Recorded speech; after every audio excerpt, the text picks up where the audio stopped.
Pauline. I'm here for an interview. Oh, hi. Come on in. Thank you. Thank you. I'm Margaret, and I will be conducting your interview today. Excellent. Nice to Nice meet to meet you. you. Thank you. Have Right a here? seat. Excellent. Yes, Thank please. you.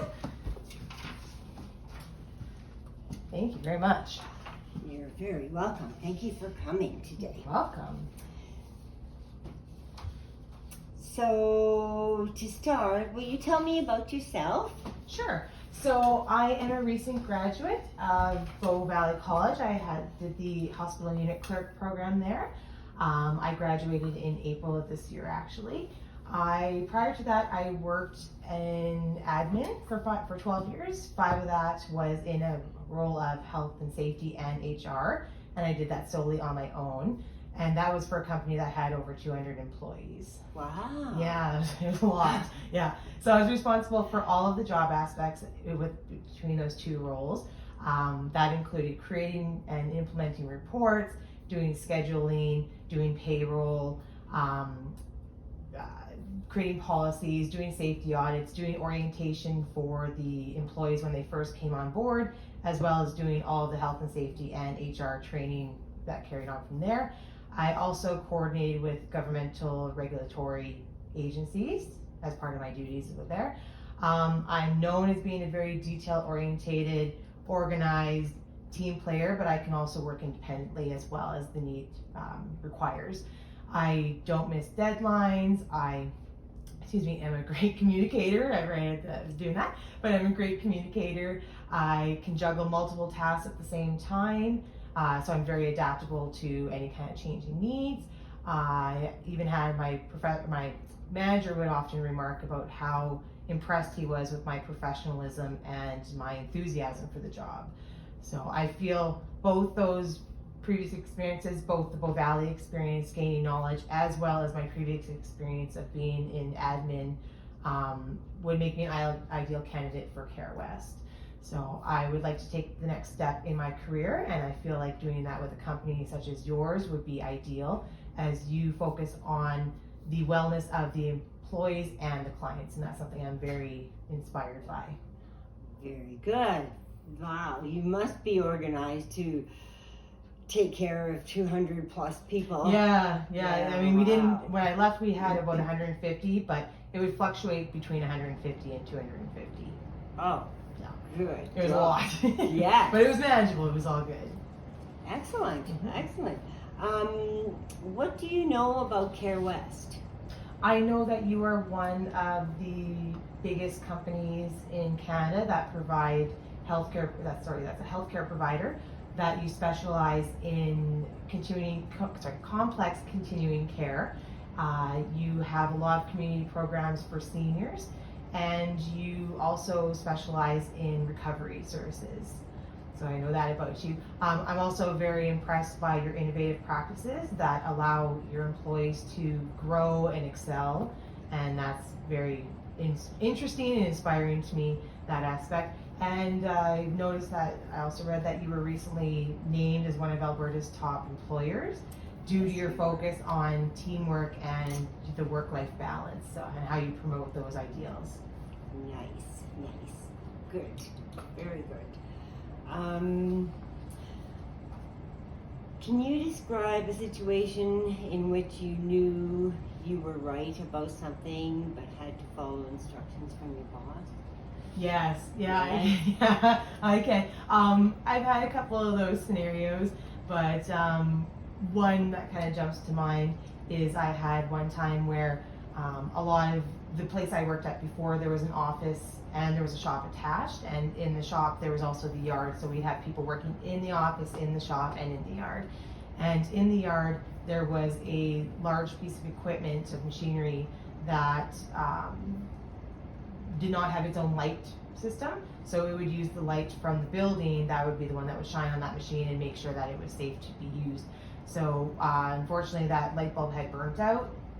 I went to my supervisor and explained to them that we needed this light bulb on because, of course, during winter in Alberta, it's pretty dark in the morning. We started at 6 o'clock, so there wouldn't be any light until 8:30 to safely operate that machine. So I explained to my supervisor what the concern was. Unfortunately, due to the cost of the light bulb as well as the loss of production time to install that light bulb, he actually declined to proceed with that. But at the same time, I knew that it wasn't safe. So I went to him again and explained that machine is not dangerous, but it's hazardous. And if it were to be operated at during the dark, it would become hazardous or would become dangerous, and we would have employees that could be seriously injured. He still refused to acknowledge that and to approve that. So I made sure I had documented our exchanges of communication.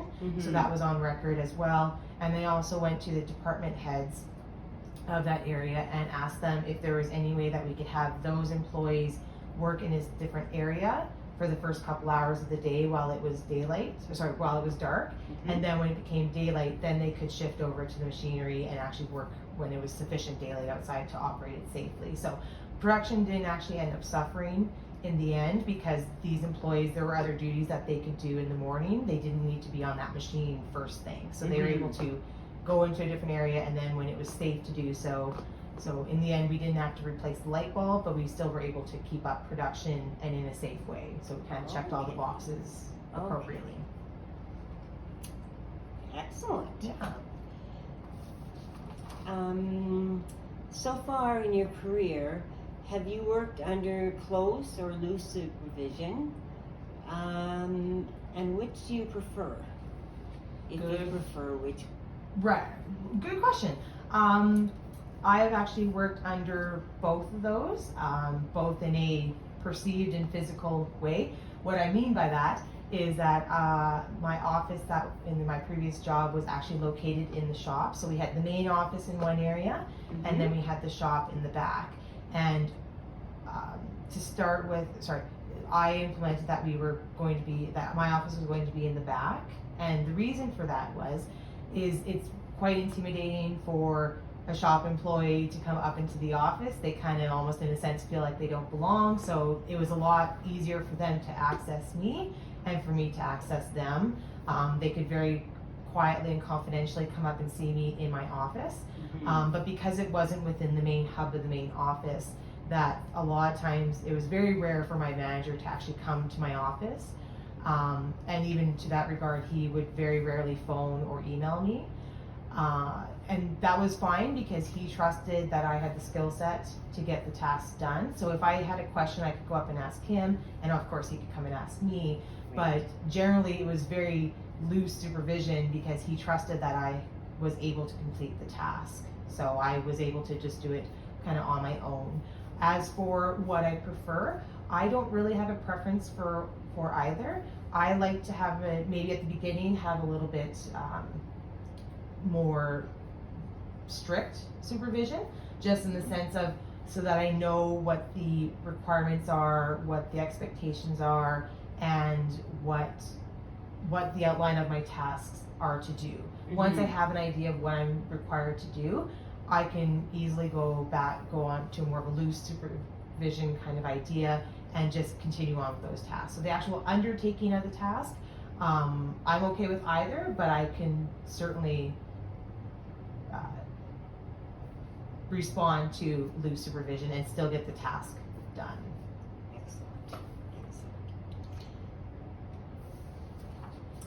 Excellent.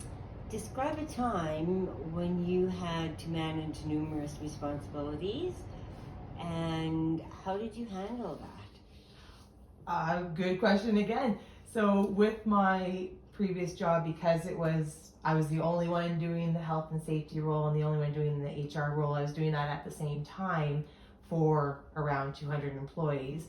I was doing numerous responsibilities every single day. It was every daily basis. How I would make sure that I met every task that I needed to complete was I did many different kinds of to-do lists. So I had a daily list, an idea of what I would do that day. Sometimes I would get sidetracked with other unexpected things because you can only pre-plan so well. But I would have a daily to-do list. I'd also have like a weekly and a monthly list. If something was past that month, I had a big calendar as well with important dates dictated on there. and I would take those dates and I would backtrack to make sure that those tasks were done in accordance so that by the time I got to that date that it was actually completed. Mm-hmm. So one kind of day, for example, that sticks out where, you can, like I say, you can do all the pre-planning you want, but the nature of the health and safety job and the HR job is that you have all of this documentation, all of these requirements that you need to fulfill, but then if somebody gets hurt or if something happens along the way, you have to be able to very quickly switch gears and deal with that. So one day in particular that I can describe, it was at the height of COVID, and we had not yet had a positive case yet at my company. And of course this day we did, so I got a call from my manager saying, we have somebody in the office that is COVID positive, but because I had already put in a procedure of what to do when that happened, I mean, I hope that it wouldn't happen, but we have to plan for these contingencies. So I had a plan in place of what to do, so that plan got enacted, that procedure got enacted. So once he notified me that he was COVID positive, I had him clear out his office. I sanitized his office. He was sent home. I told him to let me know when he got home and give me a call, and we would work out the next steps of the plan. Mm-hmm. Once I got back to my office, then all of a sudden I was doing some safety reports, and I got notified through my radio that somebody had been injured in the shop. So I quickly had to switch gears and go and apply first aid to them and go to urgent care. While we were leaving the yard to go to urgent care, I had another employee stop me and say that a family member he was living with had just been diagnosed or tested positive for COVID. So had to explain to him, as I'm trying to get this employee to urgent care, had to explain to him what his next steps were. So sent him home, had somebody else that was on the COVID team go and sanitize his area because I was going to urgent care, and that was priority. So had this other employee go in and sanitize this area, took the employee to urgent care, had him checked in, had him established there, went back to the office. And of course, once I got back, I had about a dozen people that were coming at me all at once, concerned about the hurt employee, concerned about the employee they were working next to that has a family member that has COVID, concerned about the other employee who was COVID positive. But again, because we had these procedures in place, I was able to calm their fears, and they felt comfortable going back to work and being safe going back to work. And then I had notified and put a procedure in place, and we followed that procedure as it was. So went back later on in the day and picked up the other employee from urgent care. And of course, all amongst all of this, I'm trying to get safety reports done, scheduling done, payroll done.